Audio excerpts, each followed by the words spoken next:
Hi.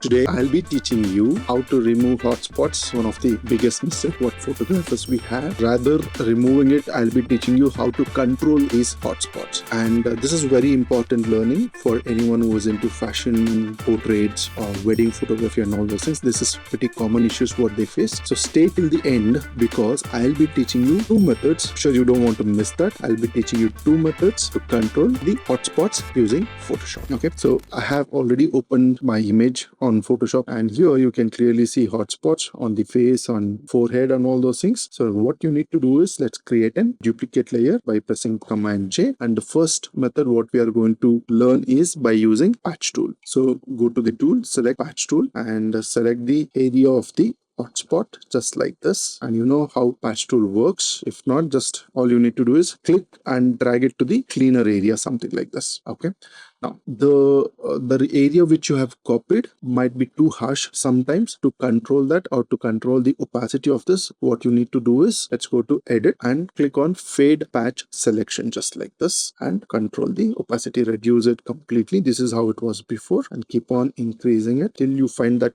nice sweet spot. Okay, this looks nice. Click on okay. Let's do Command D. Let's check before and after. Okay, it looks beautiful. Let's take care of the hotspot on the nose. I'll create one more layer. Generally, I recommend to create separate layers for different areas of the skin. So let's rename this as forehead spot, and let's rename this to nose. Okay, so let's repeat the process. Let's go to patch tool, make a selection like this, click and drag to a nicer area.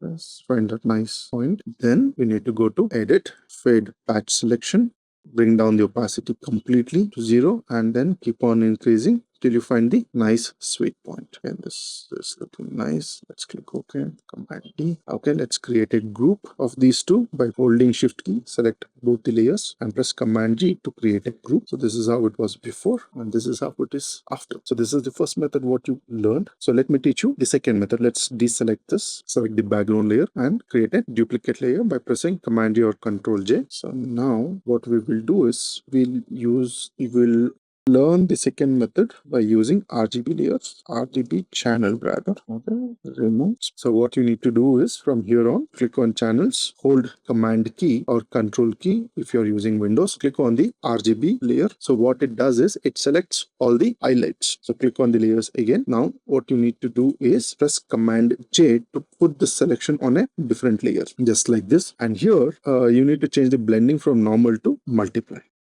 Okay, you can see before, after. So this, it has happened for the entire image. We don't want that. I want it to be only on the hotspot area. So I'm sure you guessed it right. You need to create mask, hold Option key and click on the mask to create an invert mask just like this. Use brush tool, B, ensure it is soft, round brush and hardness 0, and the foreground is white. Adjust the brush size, brush like this. So once you do that, all you need to do is click on the opacity, bring down it to completely 0, and keep on increasing till you find the nice sweep. Okay, there you go. This is before and this is after. So this is our, select both the layers, press Command G. This is our second method. Okay, so this is first method and this is our second method. Let's see. This is using first method. This is before, and this is after, and using our second method, this is before and this is after. So try these two methods and let me know which method actually worked out for you. And when you do that, please do tag us. For more tutorials and tips, do follow us, subscribe us on YouTube channel, click on that subscribe button and notification bell so that you get updates. Thank you so much. Have a wonderful day. Bye bye.